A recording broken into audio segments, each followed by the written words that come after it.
Every single one of you should be blaming your own self for your problems because every one of us in life is self-created. Unfortunately, only successful people admit it because when we're not winning, we don't want to believe it's our fault.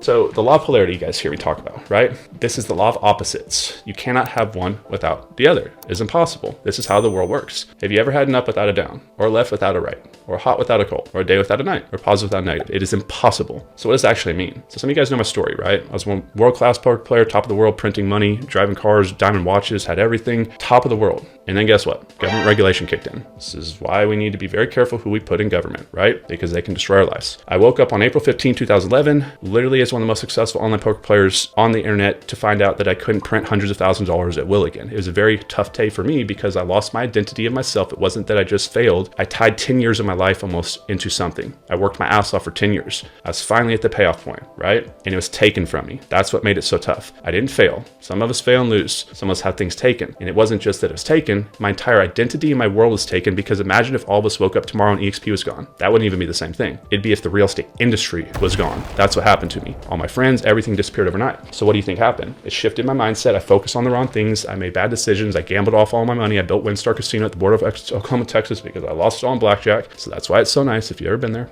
And I moved back home with my parents, literally wondering what the hell happened. For 2 years, I fell into a dark depression. I hated my life. I almost took my life, just to be honest. That's how bad it got. Now, the problem was, it was the single worst thing that ever happened. That's what led me to those thought processes. But actually, in hindsight, now knowing where I'm now at, in hindsight, looking back, that was the biggest blessing that had ever been given to me by far in my entire life. But at the time, it almost made me take my life. Think about that. How can something be that horrible, but also that big of a blessing? Because usually the polarity is opposite the same energy level, if that makes sense. So something's really, really bad, there has to be something that's incredibly good inside of it. So every single thing in life that you're experiencing that's bad, right now, there's a massive win in it. There's a big positive in it. It's impossible to not. You have to have an opposite of everything. The problem is you're thinking about the negative. That's why you only experience the negative. So if you think about the negative side of it, hey, this glass is not that full. You're going to emotionally involve the thoughts into the thought that you're believing. Therefore, you're going to feel pretty bad because you're vibrating now on a negative frequency. Therefore, your results in life are going to suck. And you're going to think it's because the world is against you. God is against you. Government is against you. Your family is against you. Your friends are against you. Something external is happening to you